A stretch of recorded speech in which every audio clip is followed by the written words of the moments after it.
एक समय की बात है। किसी शहर में एक कुम्हार रहता था। घर में वह तरह तरह के मिट्टी के बर्तन बनाया करता था।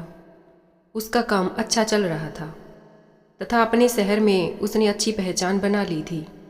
यहाँ तक कि बड़े बड़े व्यापारी तथा धनी लोग भी उससे कभी पानी के मटके तो कभी अपने बच्चों के लिए मिट्टी के खिलौने ले जाया करते थे।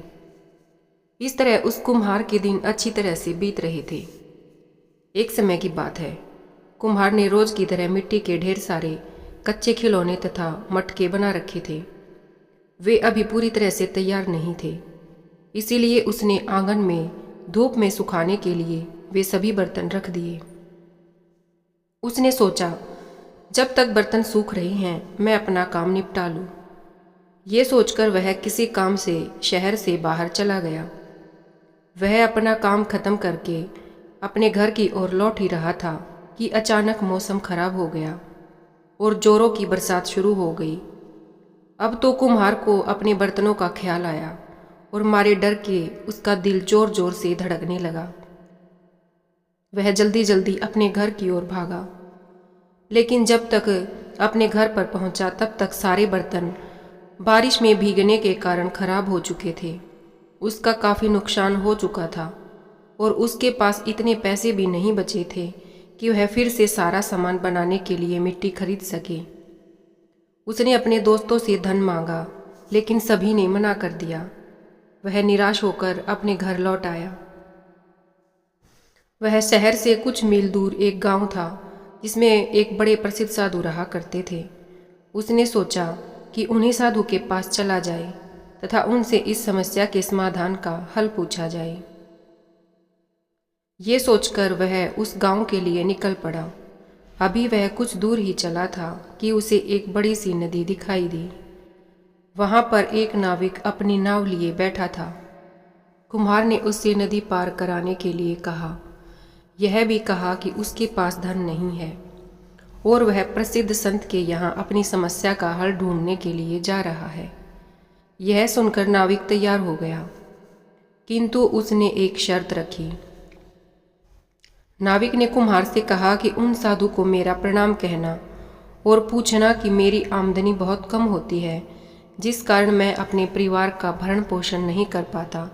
इसका क्या कारण है और क्या उपाय करूं जिससे कि मेरी आमदनी अच्छी हो जाए। कुम्हार ने उसे विश्वास दिलाया कि वह साधु से इस बारे में जरूर पूछेगा। नदी पार करने के कुछ दूर बाद उसे एक घना जंगल दिखाई दिया। उस जंगल के प्रवेश द्वार पर एक ऊंचे पेड़ पर एक जिन्न बैठा था, जिसके हाथ में एक जादुई चिराग था। वह कुम्हार को देखकर नीचे उतर आया और उसके इधर आने का कारण पूछा। जिन्न को देखकर पहले तो कुम्हार डर गया, किंतु डरते डरते उसने सारी बात बता दी। जिन्न ने उसे कहा कि यह बहुत अधिक घना जंगल है, जिसमें तरह तरह के खतरनाक जीव जंतु रहते हैं। तुम इसे पैदल पार नहीं कर पाओगे, किंतु यदि तुम चाहोगे तो मैं उड़कर तुम्हें इस जंगल के पार उतार सकता हूँ, लेकिन मेरी एक शर्त है। कुम्हार ने जिन्न से पूछा कि क्या शर्त है तुम्हारी। जिन्न बोला कि तुम जिस साधु के पास जा रहे हो उनसे पूछना कि मुझे मुक्ति कैसे मिलेगी। यह कहकर जिन्न ने कुम्हार को अपने कंधे पर बैठा लिया तथा जंगल को पार करा दिया। कुम्हार धन्यवाद देता हुआ वहां से चल दिया। जब वह साधु के गांव के पास पहुंचा तो रात हो चुकी थी। अंधेरे में कुछ भी दिखाई न देता था, जिस कारण उसे आगे जाने में डर लग रहा था। तभी उसे एक बड़ा सा मकान दिखाई दिया। मकान किसी धनी व्यक्ति का था। कुम्हार ने दरवाजा खटखटाया तो एक बूढ़ी औरत ने दरवाजा खोला। कुम्हार उस वृद्धा से बोला कि माँ जी, मुझे साधु महाराज के दर्शन हेतु गांव में जाना है, किंतु अंधेरा हो गया है। यदि आपकी आज्ञा हो तो क्या मैं आज रात आपके घर पर रुक सकता हूँ। वृद्धा एक भली औरत थी। उसने कुम्हार को वहां रुकने की आज्ञा दे दी। तभी कुम्हार की नज़र उस वृद्धा की लड़की पर पड़ी जो कि बीमार थी। कुम्हार ने उसके बारे में पूछा तो वृद्धा ने कहा, यह मेरी इकलौती बेटी है।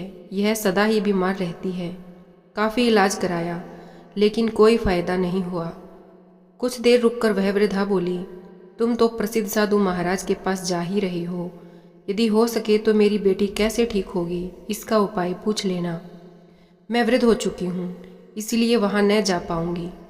कुम्हार बोला कि आप चिंता न कीजिए माँ जी, मैं अवश्य ही आपकी बेटी के बारे में पूछूंगा। कहकर वह सो गया। अगले दिन कुम्हार ने रात में ठहराने के लिए वृद्धा को धन्यवाद दिया और आगे की ओर निकल पड़ा। अब वह उस स्थान पर जा पहुंचा जहां पर उन साधु महाराज का आश्रम था। वह आश्रम एकांत स्थान पर था। चारों ओर दूर तक हरियाली ही हरियाली छाई हुई थी।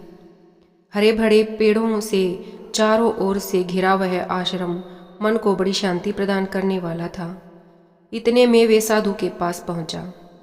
उसने अपने तथा अपने साथ साथ जिन लोगों से वह रास्ते में मिला उनके बारे में बताया। साधु बोले, मैं तुम्हारे किन्हीं 3 प्रश्नों का ही उत्तर दे सकता हूँ। यह सुनकर कुम्हार को समझ न आया कि वह कौन से 3 प्रश्न पूछे। उसने सोचा, मैं तो कुम्हार हूँ, अकेला रहता हूँ, आज नहीं तो कल जैसे तैसे धन की व्यवस्था करके फिर से काम शुरू कर लूँगा। किंतु नाविक तो अपने परिवार के साथ रहता है, जिसकी आमदनी इतनी नहीं होती कि वह अपने परिवार का पालन पोषण कर सके।